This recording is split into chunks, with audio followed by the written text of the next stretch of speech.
Bonjour à tout le monde. Bienvenue sur la page de la brigade anti-Sardina de Douala. Ce direct est improvisé parce que ce matin, nous nous sommes levés et voilà, il y a une succession de décès en cours au sein des tenants du pouvoir au Cameroun que nous ne saurons nous empêcher de ne pas commenter. Le direct de ce matin, je le dis encore une fois de plus, c'est une improvisation. La plupart de nos directs, nous les préparons. Mais ce matin, nous avons décidé d'improviser ce direct parce que les nouvelles s'accélèrent, parce que il y a comme une sorte d'hécatombe gérontocratique qui est en cours en ce moment au Cameroun. Avant de commencer ce direct, je vous demanderai de partager au maximum parce que nous n'allons pas durer. Nous ferons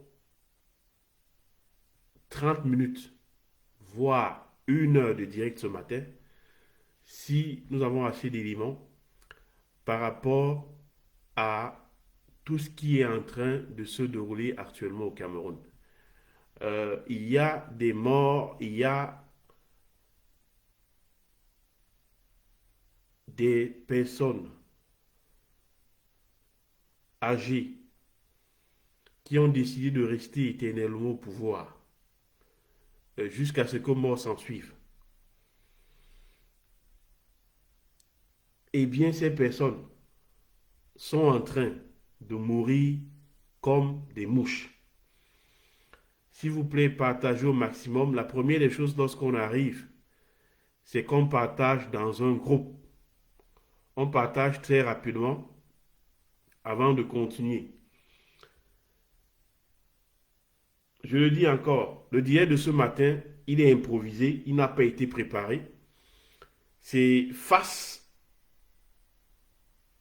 aux nouvelles qui nous sont parvenues ce matin que nous avons décidé d'improviser un direct afin de donner le point de vue de la brigade anti-Sardina de Douala sur ce qui est en train de se dérouler en ce moment, sur ce qui pourrait être décrit comme étant une hécatombe gérontocratique de ceux-là qui sont actuellement au pouvoir,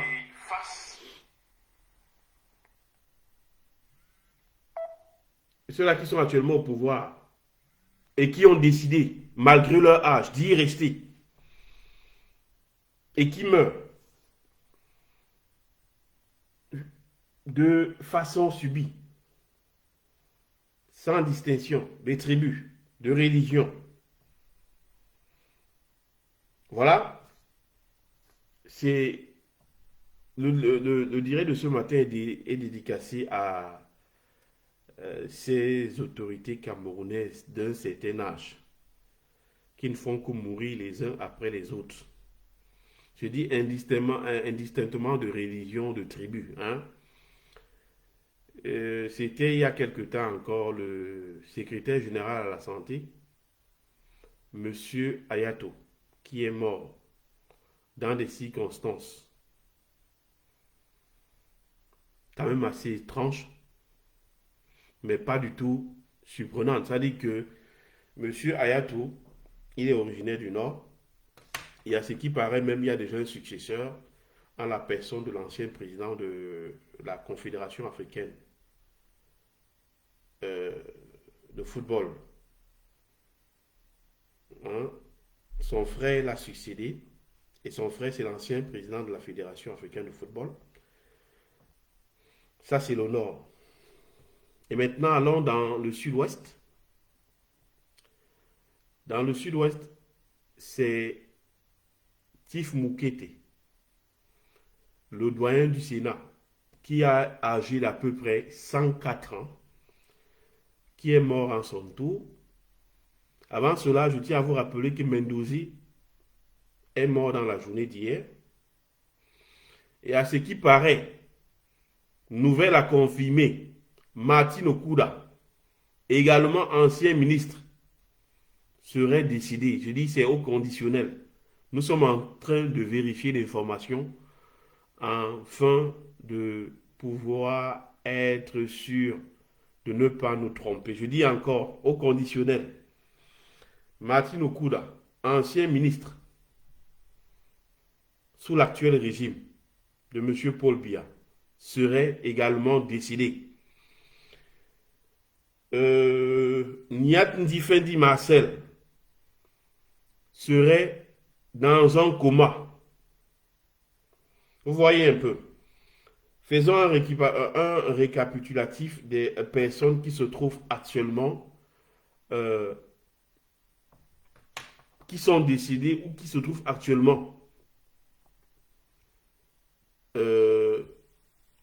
dans une situation de mort. Je commencerai d'abord par son excellent le cardinal Christian Toumi qui est mort à l'âge de 91 ans. Après Christian Toumi, on a eu Mendozi qui a suivi. Mendozi était âgé de 71 ans, entre 71 et 76 ans.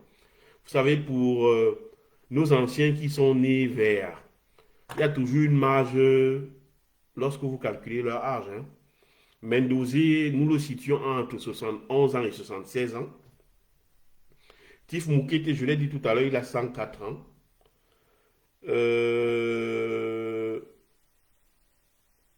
Martin Okuda doit avoir dans les 80 ans. Niat Ndifendi Marcel a 81 ans. 81 ans, entre 81 ans et 85 ans. Donc, vous voyez que cette pléiade de vieillards qui s'agrippent au pouvoir par tous les moyens sont en train de mourir comme des mouches. C'est écrit dans la Bible. Vanité des vanités. Je reprends encore. La nouvelle de ce matin. Le direct de ce matin est un direct improvisé. À l'origine, il n'était pas prévu que nous fassions ce direct. Mais compte tenu de l'information, compte tenu de l'actualité en cours, avec la pléiade de morts, avec ce que l'on pourrait qualifier ce matin d'hécatombe gérontocratique, il se pourrait que, à l'heure actuelle, Tif Moukete, ça c'est à confirmer encore, il se pourrait que Tif Moukete, le doyen du Sénat, âgé de 104 ans, serait mort. Confirmé depuis hier la mort de Mendozi. Pour Christian Toumi aussi, il est mort à l'âge de 91 ans. Maintenant, à vérifier. S'il y a certains qui sont dans ce direct, s'il vous plaît, aidez-nous à vérifier. Il se pourrait que même le ministre, l'ancien ministre Martin Okuda, serait mort. Nous sommes en train de vérifier la source. Si il savait que M. Martin Okuda est mort, nous aurons en l'espace de 48 heures à peu près 4 gérontocrates qui sont morts. Parce qu'il faut le signaler, Martin Okuda, si mes souvenirs sont bons, il y a à peu près 2 ans, il aurait été nommé à un poste quelque part pour lui permettre, comme on dit au Cameroun, de manger, de continuer à manger sa part. Ça, ce serait encore à vérifier. Je le dis encore, nous n'avons pas la confirmation, mais nous annonçons que même Martin Okuda serait mort et que Niat Ndifendi Marcel serait dans un coma profond. Ce serait un miracle si Niat Ndifendi Marcel revenait à la vie. C'est ce qui nous a été confirmé. Donc, en l'espace de 48 heures, 5 décès parmi ces gérontocrates qui ont confisqué le pouvoir, qui refusent de remettre le pouvoir à la jeunesse, qui malgré leur âge avancé, qui malgré leur état de santé défaillant, s'accrochent au pouvoir. Voilà la conséquence. À moins de 48 heures, 5 à 6 sont morts. Martin Okuda, Tif Moukete s'est confirmé, Mendoza s'est confirmé, Christian Toumi, tout le monde le sait déjà, il est mort il y a 2 jours. Et ses obsèques sont en train d'être programmées. Niat Difendi serait dans un coma profond. Selon ce qui nous est parvenu concernant les nouvelles autour de Niat Difendi, que ce serait vraiment un miracle qu'il s'en relève. De sources sûres, les personnes nous ont confirmé que les personnes autour de ces gérontocrates nous ont confirmé que ce serait, dans le cas de Niat Difendi, que ce serait vraiment un grand miracle pour que Niat Difendi survive à l'attaque dont il a été victime lors de son discours au Sénat. Parce que vous vous souvenez, la dernière fois, ils étaient en réunion aussi, là, il était en train de diriger une séance plénière du Sénat, quand subitement, il a perdu l'usage de la parole. Ceux qui étaient avec lui, ceux qui étaient dans la salle, n'arrivaient plus à comprendre ce qu'il était en train de dire. Et après, quand on l'éloignait de la salle, il a perdu complètement conscience. Voilà une vérité. Et pour ceux d'entre vous qui pensent que Biya a un problème de conscience, je vous dis rapidement que Biya s'en fout. Il s'en fout. Il s'en fout de ces personnes qui meurent. C'est le dernier de ses soucis. C'est le dernier de ses soucis. Biya s'en fout complètement. Dans le cas de Gervais Mendoza, je tiens à vous rappeler que il a été rapporté aux Camerounais que Gervais Mendoza aurait bénéficié d'une grâce présidentielle. Le problème, c'est que dans le cas d'une grâce présidentielle, il y a un décret qui est signé et publié au journal officiel. Ce décret, à ces jours, personne ne l'a vu. Biya laisse ces personnes mourir parce que, en fait, c'est un rite. C'est un rite sacrificiel. C'est à travers ce rite que son pouvoir satanique se perpétue. C'est à travers ces morts que le pouvoir de Biya se maintient. Donc, si vous pensez que Biya n'a pas de conscience, alors vous vous trompez. Il en a une. Mais c'est de cette façon que fonctionne le système. Vous devez être certain d'une chose. Ce qui se déroule actuellement, ce n'est pas le fruit du hasard. S'il vous plaît, partagez au maximum. Nous sommes 41, partagez au maximum. Ce qui se déroule actuellement, ce n'est pas le fruit du hasard. Hein.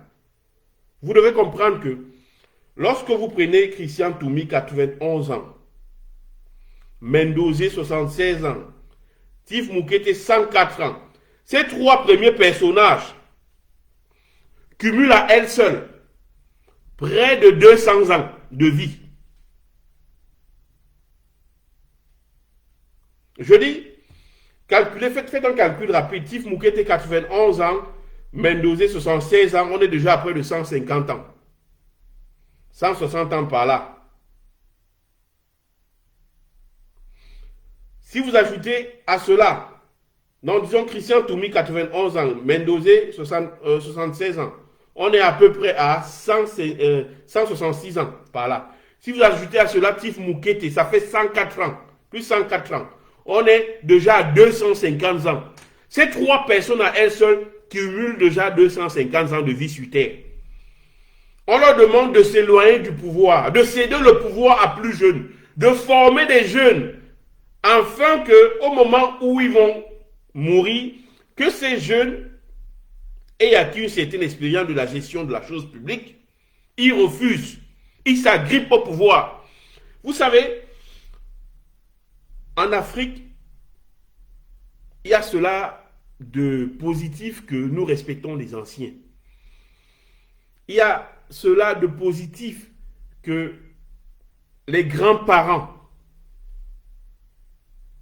font l'objet d'un respect, sinon ils sont vénérés dans certaines familles. On les respecte et on les élève au niveau de Dieu. Et ces grands-parents, conscients de ces barrières psychologiques au sein de la société africaine, ils en abusent. Ils en abusent. Ils sont conscients du fait que les Camerounais ne seront pas portés à vouloir leur faire du mal parce qu'ils sont âgés. Parce que dans notre culture africaine, il est interdit de bousculer les personnes âgées. Alors ils en profitent et ils font n'importe quoi. Je dis, à un moment, il faut parfois pouvoir sortir de cette scrupule qui consiste à vouloir nous restreindre lorsqu'il s'agit de comprendre le côté existentiel de ce que c'est qu'une fonction gouvernementale. Parce que lorsque vous êtes à la tête du Sénat comme M. Nyandi Fendi Marcel, vous devez être capable de rendre rapidement les décisions vitales pour la nation. Lorsqu'on demande à M. Nyandi Fendi Marcel, après de 81 ans, de continuer à se déplacer au Sénat tous les jours, or, même s'il a envie, son corps ne lui permet plus de faire ce type de voyage. Son corps ne lui permet plus de tenir 2 heures, 3 heures de réunion, ou alors de comprendre des textes difficiles. C'est pourquoi Nyandi Fendi, quand il lit à un moment, on ne comprend même plus ce qu'il dit. Parce qu'en fait, la fonction intellectuelle de M. Nyandi Fendi est altérée. À un certain âge, la fonction intellectuelle s'altère. Donc, s'il vous plaît, n'ayons pas peur de bousculer nos anciens. N'ayons pas peur de leur dire de se mettre à côté. Voilà, à moins de 24 heures, on a 5 décès. Et toutes ces personnes décédées ont au-dessus de plus de 71 ans. Tif Moukete, par exemple, a dans les 105 ans. Voilà, merci Hercule Camto. Niat a 86 ans, merci Hercule Camto. Il a 86 ans. Donc vous voyez, voilà des gens qui occupent des fonctions dont ils n'ont plus la force physique et même intellectuelle d'assumer ces fonctions. Et c'est pourquoi le Cameroun va en viril.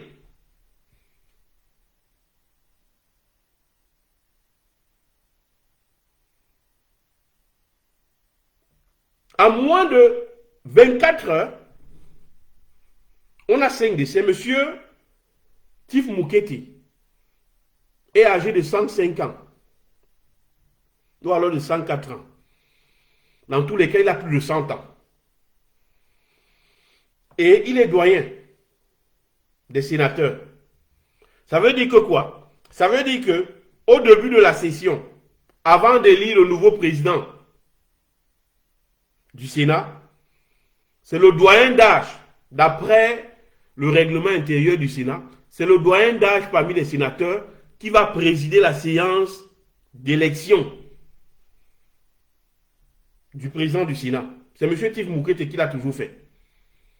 À cet âge aussi avancé, je me demande, mais attendez, à un moment, même déjà à 60 ans, 70 ans, puisque l'âge officiel de la retraite au Cameroun, c'est 60 ans. Mais à 60 ans, vous devez déjà passer, ils doivent déjà céder le flambeau. Ils doivent déjà penser à d'autres générations qui sont là. Je dis, l'hécatombe gérontocratique qui a lieu actuellement tombe très bien. C'est pas que, écoutez, je veux que vous me compreniez très bien. Je ne suis pas content de la mort de qui que ce soit. Mais je me dis quelque part que c'est nécessaire, ça nous permet de nous débarrasser de tous ces vieillards qui sont en train de bloquer le fonctionnement du Cameroun. Parce que rendez-vous compte, il y a des décisions qu'il faut prendre au Sénat. Et ces décisions sont vitales pour la vie de la nation. Avec un Nyet Fendi qui ne peut pas présider le Sénat du fait de son état de santé, il y a des dossiers qui vont s'accumuler. Et il y a un travail énorme que ce Nyet Fendi ne va jamais récupérer compte tenu de son état de santé physique. De son état physique.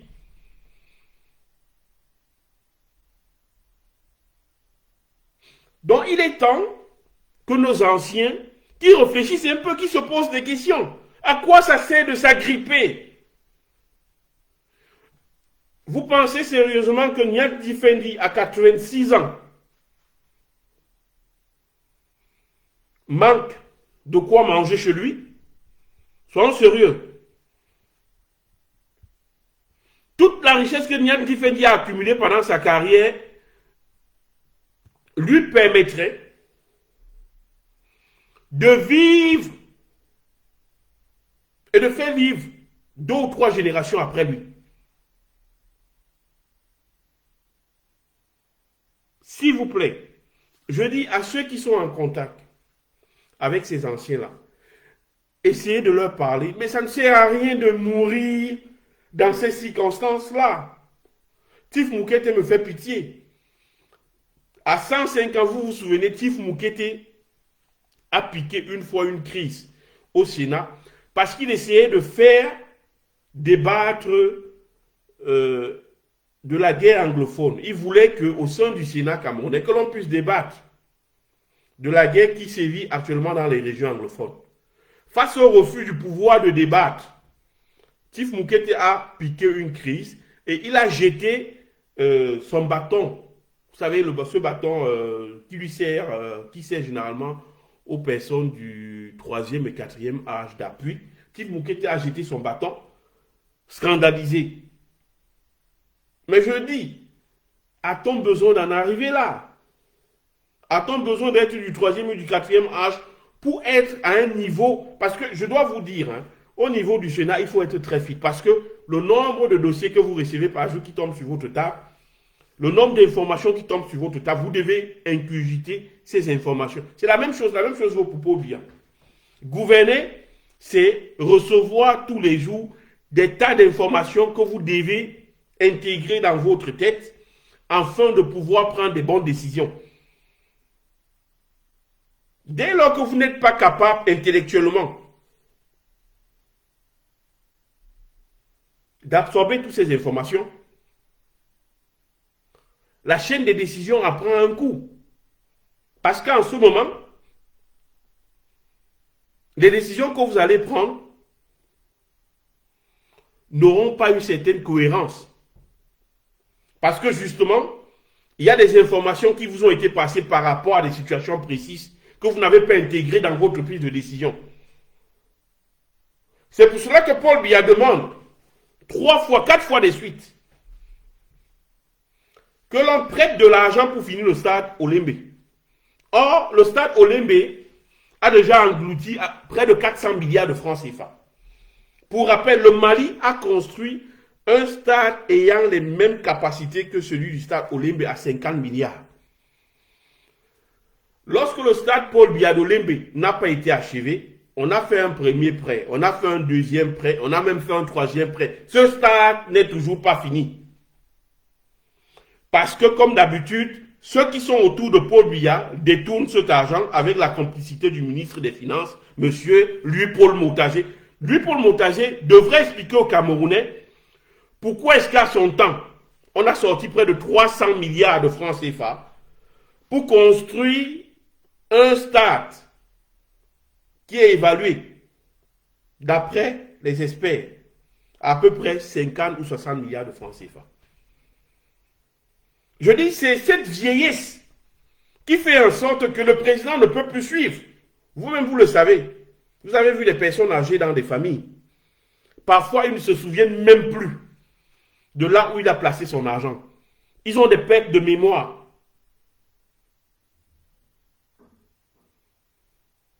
Donc je dis, nous devons nous poser des questions. Est-ce que nous devons toujours rester aussi tranquilles parce que dans notre culture africaine, il est interdit de s'en prendre à des personnes âgées?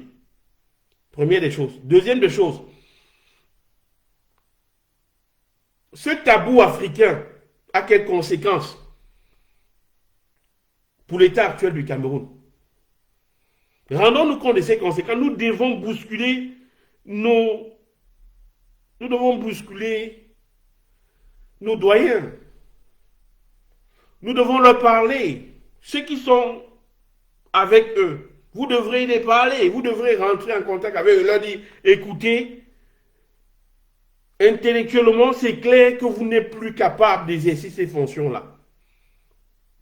Physiquement, vous ne pouvez plus tenir une réunion de 4 heures du temps. Niam Tifendi ne peut même pas tenir une réunion de 10 minutes. Parce que son âge très avancé ne lui permet plus de le faire. Ne serait-il pas raisonnable,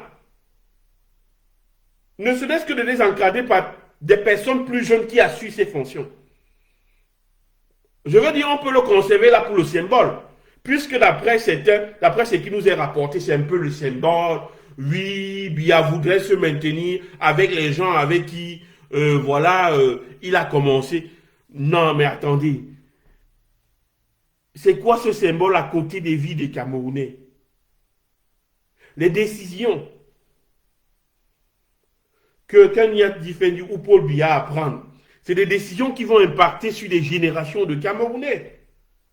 Et toutes ces mauvaises décisions qui sont prises, cet endettement des Camerounais sur plusieurs générations. Il y a des bons de l'État camerounais actuellement.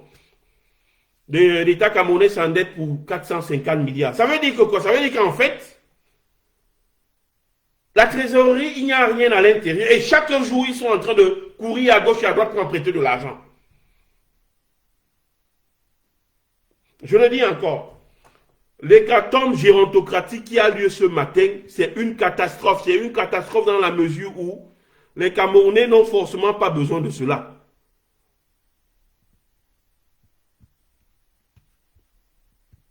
Les Camerounais n'ont pas besoin de cela là. Parce que subitement, vous avez tout un tas de personnes qui meurent et qu'il faut remplacer.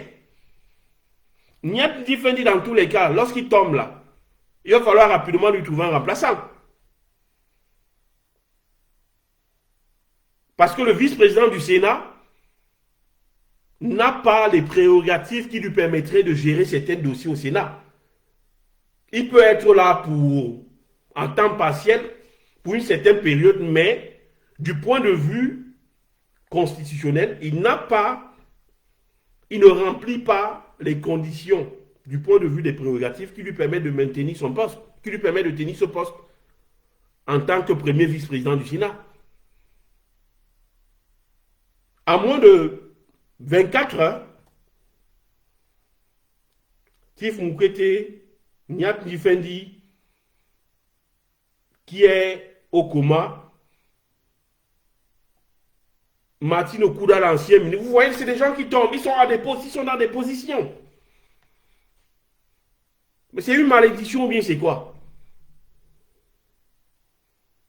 Non, il faut que ça s'arrête. Je voudrais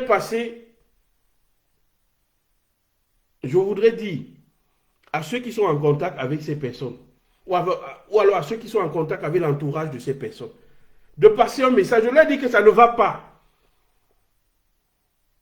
À long terme, ce n'est pas une solution. Lorsqu'on a déjà passé l'âge de 86 ans, comme dans le cas de Niat Difendi, mais la mort à tout moment peut arriver. Lorsqu'on a passé l'âge de 87 ans, surtout qu'il faut bien comprendre une chose, dans le cas de Paul Biya, de Niat Difendi, dans leur acte de naissance, c'est né vert. Donc, on ne sait pas approximativement quand est-ce qu'ils sont nés. On suppose qu'ils sont nés dans cette période-là. Ça voudrait dire que, en fait, ils sont plus âgés que cela. Si l'on me dit que Niat Difendi a 87 ans, partez du principe que Niat peut avoir 90 ans. Et si on vous dit que Paul Biya a 88 ans, partez du principe que Paul Biya a 94 ans. À tout moment, c'est des gens qui peuvent claquer. Et les fonctions administratives qu'ils occupent, les hautes fonctions administratives qu'ils occupent, vont se retrouver orphelines pendant des jours, bloquant ainsi le chaîne de fonctionnement de l'administration au Cameroun. Je le dis encore, nous devons sortir de notre torpeur. Nous devons actuellement prendre nos responsabilités et écarter ces vieilles personnes, même par la force. Ça ne sert à rien de les accompagner dans la mort. Parce qu'en les accompagnant dans la mort, il y a des jeunes personnes qui meurent aussi. Parce que des bonnes décisions n'ont pas été prises. Voilà, je reprends encore. Après la mort de Christian Toumi, nous avons eu la mort de M. Mendoza et c'est confirmé. Tif Moukete, lui, il est mort à l'âge de 105 ans. Martin Okuda sera aussi décédé. Niat Difendi, le président du Sénat, également décédé. Pas décédé. Niat Difendi serait dans un coma profond. Là, il faut bien corriger. Martin Okuda, nous allons vérifier. Si, dans les faits, Martin Okuda, il est mort, vous aurez un message de la brigade anti-Sadina. Nous tenons à vérifier encore si c'est vrai que M. Martin Okuda, parce que nous avons reçu d'une famille proche, d'un parent proche de M. Martin Okuda, la nouvelle selon laquelle il serait mort. Il nous a fait ça, il nous a envoyé un message en inbox.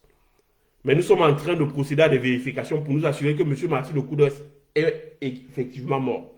Aussitôt que nous avons la confirmation, nous reviendrons vers vous. Nous allons faire un message sur la page de la brigade anti-Sadina de Douala.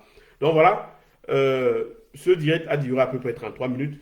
Charles Ndongo pourra dire tout ce qu'il veut. Hein. Il pourra dire que, voilà, dans le cas de Mendoza, effectivement, il y a eu un décret qui a été signé. Mais ça ne change rien. Ça ne change rien. Ce décret a été signé. Où est-il? Pourquoi est-ce qu'il n'a pas été publié au journal officiel?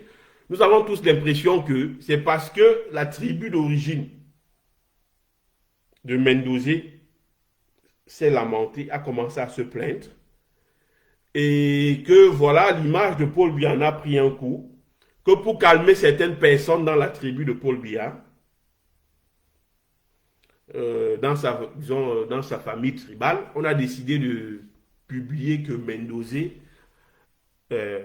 aurait effectivement eu une grâce présidentielle, afin de calmer tous ces gens qui étaient irrités dans sa famille, afin de calmer toute la tribu qui commençait à s'énerver. On leur a dit que non, il a reçu la grâce présidentielle. Mais quand on nous dit qu'il est mort dans une ambulance présidentielle, en fait, moi j'ai plutôt l'impression que Biya l'a pris dans cette ambulance présidentielle pour lui permettre de mourir.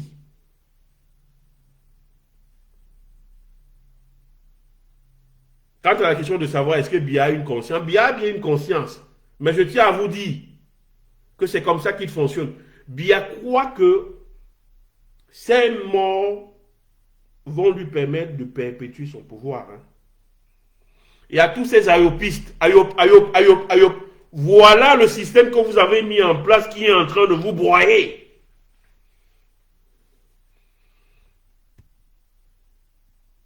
Voilà le système que vous avez mis en place qui est en train de vous broyer. Ça vous broie.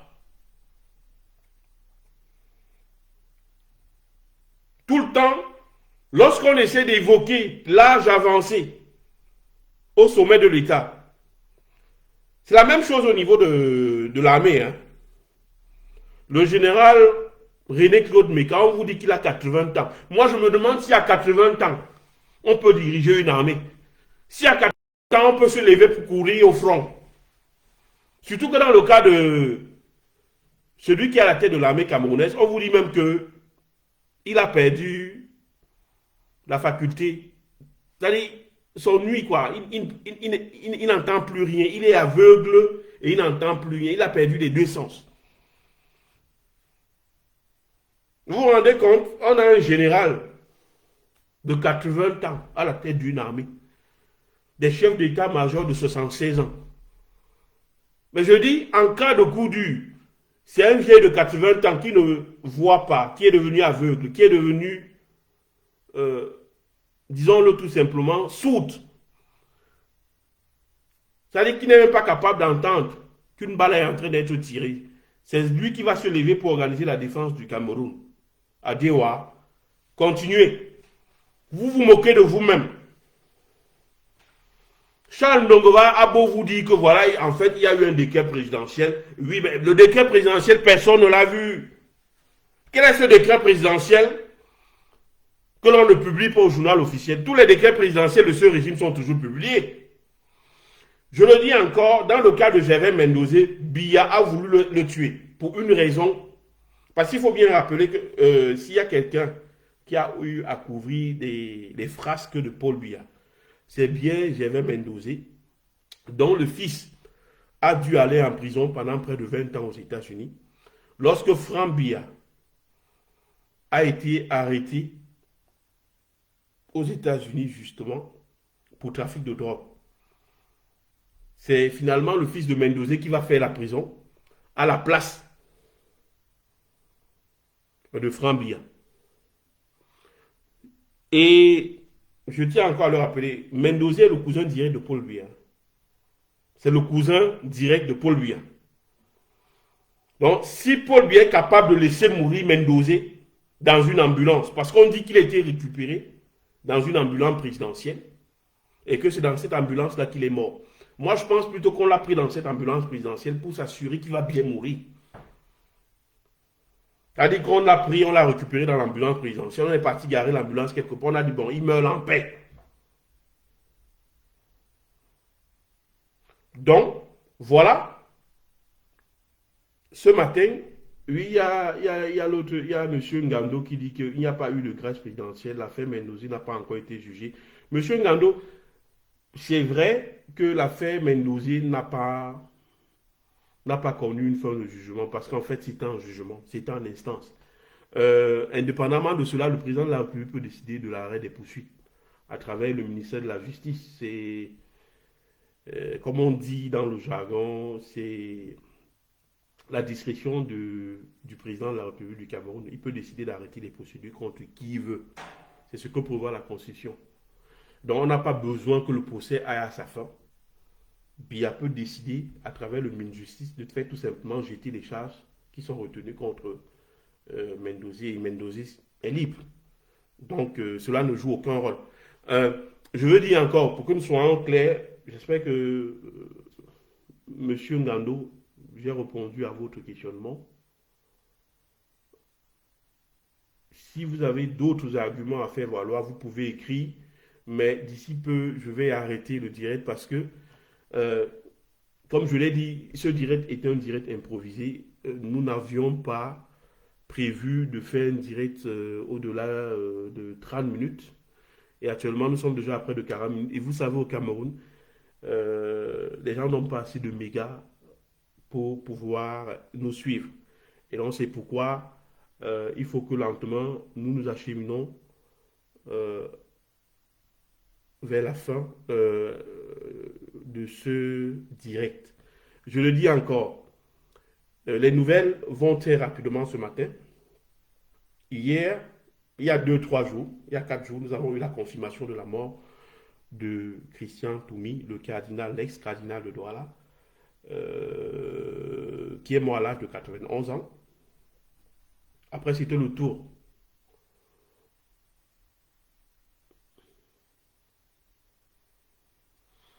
Il y a Landry Petungwem One.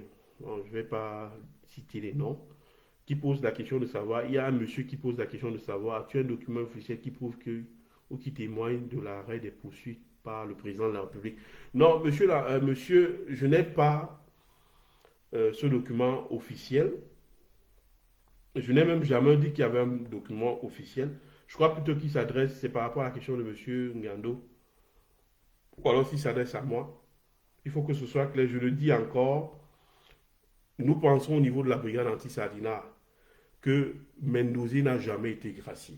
Mendoza, en fait, il y a eu une annonce que Mendoza aurait été gracié juste pour faire baisser la tension au sein de la tribu présidentielle, pour faire baisser la tension parmi les membres de la tribu présidentielle une fois de plus, qui malheureusement, une fois de plus de trop, ont évoqué l'argument tribal pour expliquer que si le fils de Fotso Victor, donc Michel Fotso, avait bénéficié d'une grâce ou alors d'une évacuation sanitaire, alors Mendoza devait aussi être évacué sanitairement. Bon, là, vous savez, la question du tribalisme au Cameroun, c'est généralement très difficile à trancher. Parce que lorsqu'on va s'orienter vers la question du tribalisme, le débat n'est plus objectif. Le débat devient subjectif. Et en ce moment, la décision, ou alors les décisions ne peuvent être que, ou alors les résultats ne peuvent être que subjectifs. Les faits sont très clairs. Que ce soit dans le cas de Fotso, du fils de Fotso Victor, Michel Fotso, ou alors dans le cas de Mendoza, c'est des prévaricateurs de la fortune publique, comme de nombreuses enquêtes l'ont démontré. À mon avis, même Yves Michel Fotso n'aurait pas dû bénéficier d'une évacuation sanitaire. Bon, si Yves Michel Fotso a bénéficié d'une évacuation sanitaire, c'est qu'il est normal que dans le principe de l'équilibre, que Mendoza bénéficie aussi de l'évacuation sanitaire. Bon, maintenant, ceci dit, je ne sais pas quel argument juridique justifierait le fait qu'on les évacue sanitairement. Parce que vous et moi, nous sommes quand même d'accord que c'est deux individus qui ont détourné de l'argent public.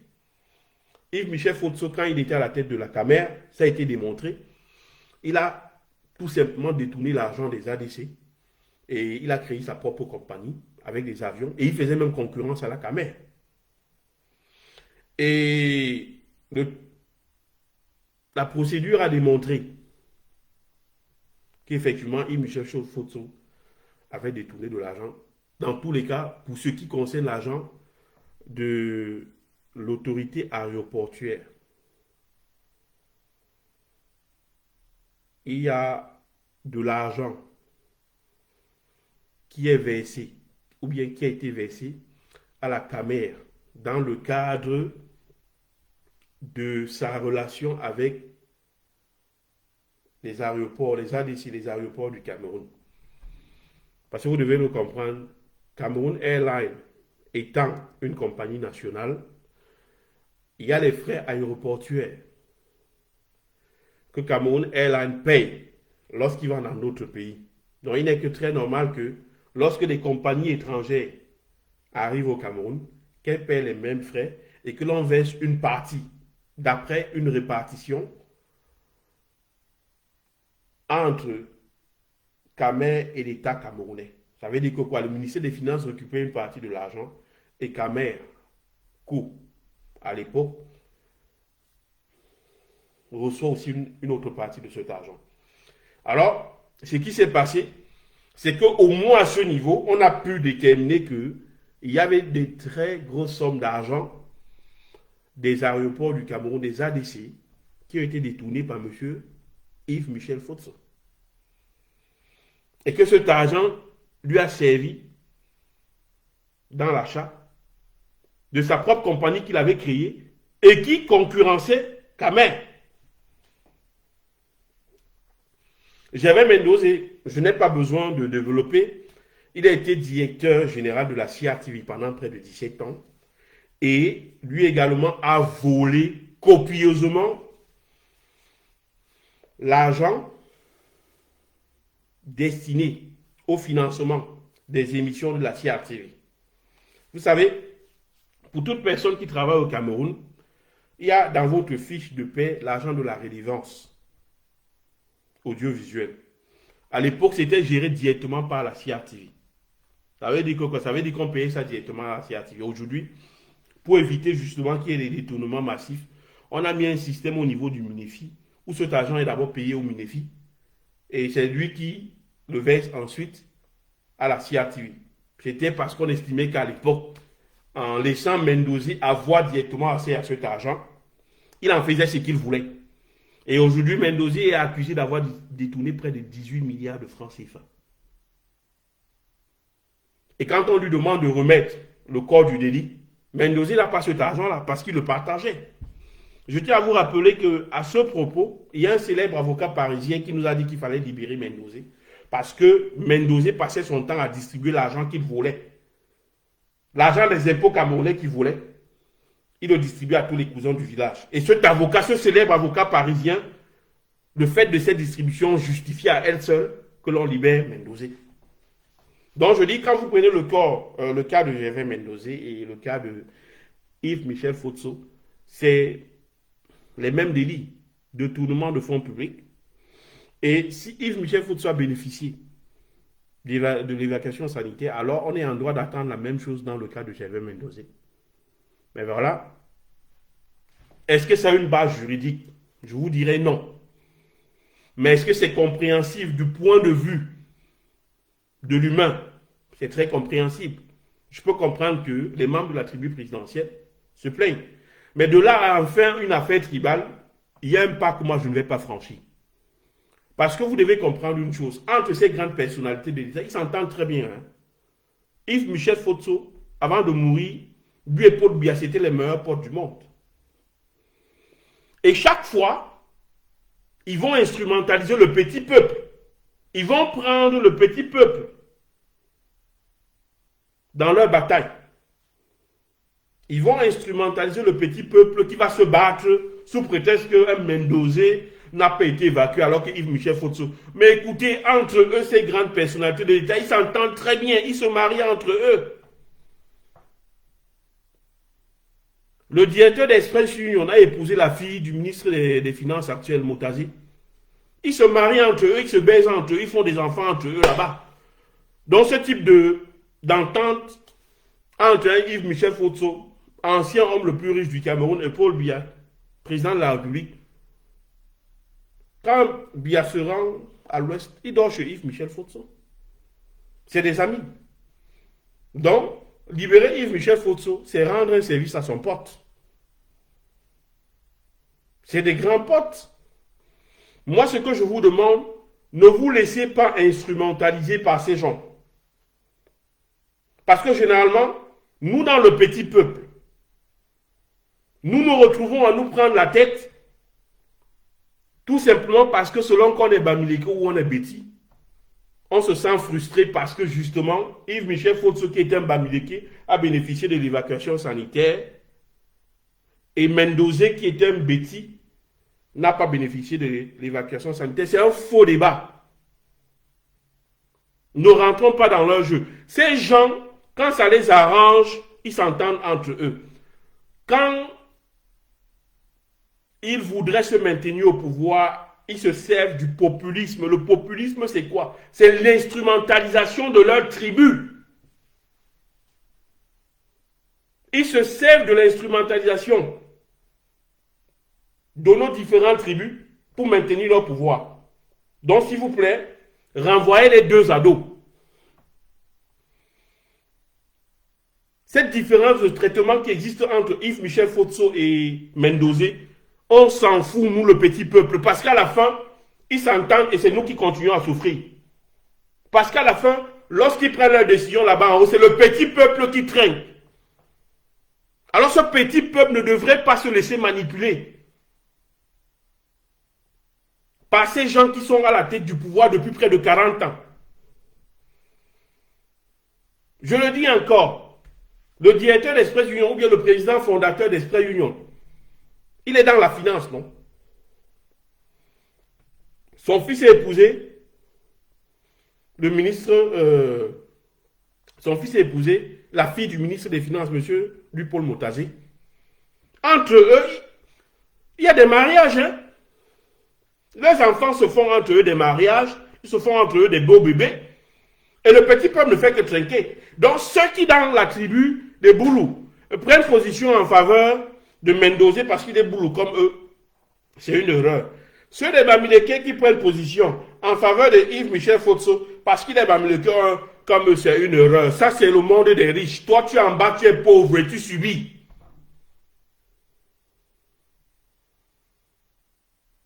Et donc, s'il vous plaît, ne vous laissez pas entraîner dans ces faux débats, dans ces débats à la con. Lorsque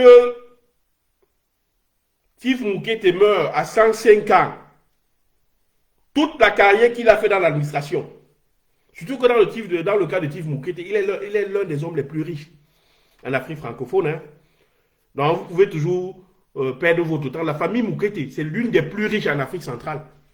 Dans le magazine Forbes, je crois qu'il occupe le 14e rang. Je peux me tromper, s'il vous plaît. Dans ce cas, corrigez-moi. Je crois que la famille Moukete occupe dans le classement Forbes le 14e rang des francophones les plus riches. C'est vrai que c'est des anglophones, mais le magazine Forbes les classe dans les fortunes en Afrique francophone. Et la famille Moukete apparaît à la 14e place comme étant l'une des familles les plus riches. Donc lorsque Tif Moukete meurt, je vous le dis sincèrement, vous ne devez pas avoir d'empathie. De même que vous ne devez pas avoir d'empathie pour la mort de Gervais Mendozé. Pour Christian Toumi, c'est un autre débat. Vous et moi, nous sommes d'accord que ce prix-là, par le passé, a eu des positions courageuses. Même si vers la fin, lui-même, il a avoué que les prélats étaient obligés de supporter, ou alors le clergé était obligé de supporter ce qui se passait, parce que justement, le gouvernement camerounais mettait à la disposition du clergé de l'argent, que c'était pratiquement le gouvernement camerounais qui payait les anciens membres du clergé, qui s'occupaient de leur carburant, qui leur fournissaient des voitures, pour qu'ils puissent se déplacer, et tout. C'est pour cela que, lui aussi, Christian Toumi a commencé à se taire. Et donc, vous devez comprendre que entre ce qu'on appelle le Cameroun et Ndjimtete, ça marche très bien. Hein? Ils s'entendent très bien. Hein? Ils s'aiment très bien. Et que chaque fois que vous irez prendre position, parce que Yves Michel Fotso est Bamileke comme toi, parce que Gervais Mendozé est Boulou comme toi, mais cela ne vous mène à rien. Tout au contraire, quand ça les arrange, ils vont instrumentaliser le bas peuple. Et quand ça marche entre eux, ils se marient. Je vous ai donné l'exemple du directeur, du président fondateur d'Express Union, dont le fils est épousé la fille du ministre des Finances actuel, M. Motazé. Voilà. Alors c'est à nous de faire, c'est à nous de comprendre, c'est à nous le bas peuple, de comprendre que dans ce type de querelle, nous ne devons pas aller. C'est-à-dire quand ça commence, éloignez-vous les gars. Fuyez ce type de querelle-là. Lorsqu'il commence à se battre, un tel est Bamileke, c'est pour cela qu'il a bénéficié de l'évacuation sanitaire. Et pourquoi est-ce que le Boulou ne mérite pas l'évacuation sanitaire? Éloignez-vous de ce type de querelle-là. Renvoyez les deux ados. Parce que ces gens, depuis 40 ans, ont pris des décisions qui impactent vos vies et qui vont impacter la vie de vos enfants dans la deuxième, troisième, voire quatrième génération. Les décisions qui sont prises actuellement par ces personnes vont impacter sur la vie de près de 5 générations de Camerounais. Et vous êtes là, vous vous en prenez avec ces histoires de tribalisme. On n'en a qu'au foot. Qu'ils crèvent, comme l'a dit notre ami ici. Qu'ils crèvent tous. Donc je le dis encore. Les anciens ne doivent pas profiter du fait que dans notre culture africaine, il est interdit de bousculer quelqu'un de plus âgé que soi. Surtout quelqu'un qui atteint le 3e âge. Comme c'est le cas avec Tif Moukete, avec Mendozé, avec Niak Difendi. La question que nous devons nous poser lorsqu'on est Bamileke, la question que nous devons nous poser lorsqu'on est Boulou, la question que nous devons nous poser lorsqu'on est Moundan, c'est de savoir comment faire partie Kavaye Yege Dibril, qui a près de 80 ans et qui n'arrive pas à assumer ses fonctions de président de l'Assemblée nationale. La réflexion que vous devez avoir, c'est quel est l'impact de l'incapacité du président de l'Assemblée nationale à pouvoir gérer cette institution. C'est la question que vous devez vous poser. Et non celle de savoir si un X, parce que Bamileke a bénéficié d'une évacuation, alors que A n'a pas bénéficié d'une évacuation. Ça ne devrait pas, ça devrait être le dernier de vos soucis. Nous, ce qu'on veut, c'est que ces gérontocrates qui disparaissent et qui laissent des gens capables de gérer le Cameroun le faire. Voilà ce qui devrait être votre préoccupation et rien d'autre. Alors arrêtez-moi avec ces histoires de Bamileke, Boulou, Moundan. Tout ce qui nous unit, c'est que nous sommes dans la pauvreté. C'est ces gens-là qui nous ont laissés dans cette pauvreté. C'est ces gens-là qui ont créé cette pauvreté qui est en train de nous tuer. Qui risque de tuer nos enfants. Qui risque de tuer nos arrière-petits-fils. Vous pensez que quoi? Que le président de l'Assemblée nationale, la fortune qu'il a amassée, ben, ça peut lui permettre à 3 générations de ses enfants de continuer à vivre. Mais vous, le petit peuple, si vous ne vous amusez pas, votre lignée, quand je parle ici de lignée, en droite ligne, les enfants de vos enfants, dans une génération, ne vont même plus exister. Ils n'existeront plus. Or, par contre, eux, l'argent qu'ils ont mis de côté va permettre à leurs enfants, à leurs petits-enfants, à leurs arrière-petits-enfants, arrière-arrière-petits-enfants, de continuer à rester riches pendant que vos enfants seront toujours pauvres. Pendant que vos arrière-petits-enfants ne pourront même pas s'offrir des sandalettes. Pendant que vos arrière-petits-enfants seront dans une misère indescriptible. Donc le problème, ce n'est pas celui de la tribu aujourd'hui. Le véritable problème, c'est que nous devons trouver des voies et moyens. Et par là, je termine ce direct. Nous devons trouver des voies et moyens de faire partie de ces gens-là. De faire partie de tous ces clics de gérontocrates.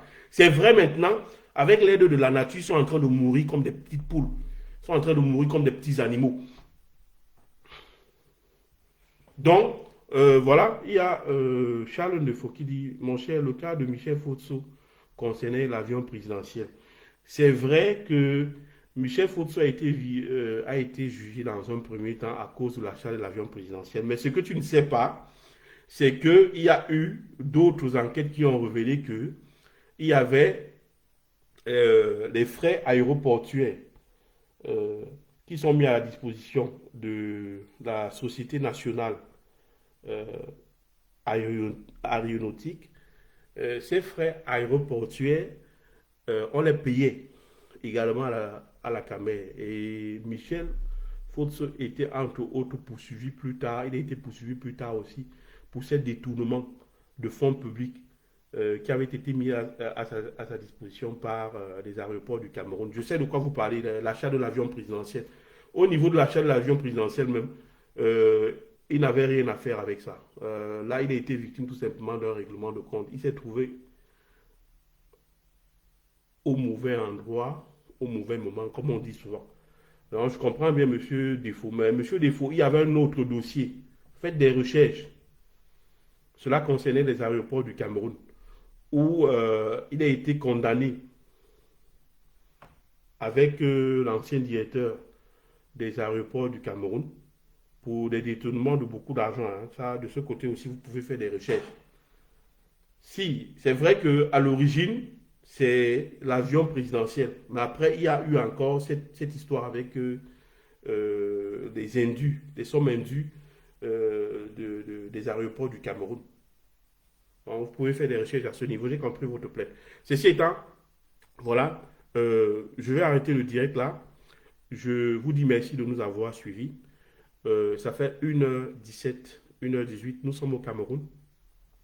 Les gens n'ont pas assez de moyens pour suivre des très longs directs. C'est pour cela que nous sommes en train de réfléchir à rendre nos directs courts. C'est-à-dire que faire 30 minutes de direct, pas plus. Et dire l'essentiel en 30 minutes, c'est pas si facile. Et voilà, nous pensons à réduire les formats de nos directs afin de permettre au plus grand nombre de Camerounais de pouvoir nous suivre. Ceci étant, je vois que le nombre de personnes augmente. À la fin, nous sommes déjà 46 après 1 heure de direct. Euh, je vous dis, je vous souhaite un bon week-end, je vous souhaite un bon samedi. Et on pourra revenir en live si les circonstances les permettent. Vous savez, les circonstances, c'est quoi? C'est les circonstances de sécurité. Il faut toujours trouver un bon endroit et mettre en place un dispositif de sécurité pour ne pas se faire prendre. À côté de cela, c'est pas aussi facile dans la ville de Douala d'accrocher un réseau parce qu'il faut toujours un bon réseau. Vous vous rendez compte que le direct se déroule très bien parce que on a fait le tour et on a trouvé un bon réseau et c'est à partir de ce réseau-là qu'on est en train de faire ce direct. Nous avons bien entendu pris des précautions pour ne pas être attrapés, mais vous pouvez être convaincu du fait que nous sommes effectivement dans le littoral. Je ne vous dirai pas où exactement, mais soyez convaincus que nous sommes tout près de vous. Je vous dis merci pour une dernière fois et à tout à l'heure, ou peut-être demain ou après-demain. Mais dans tous les cas, la basse de Douala a commencé de nouveau à émettre. Nous sommes une voix de la dissidence. Nous demandons à ceux qui ont perdu espoir de revenir à la raison, de nous rejoindre dans le combat.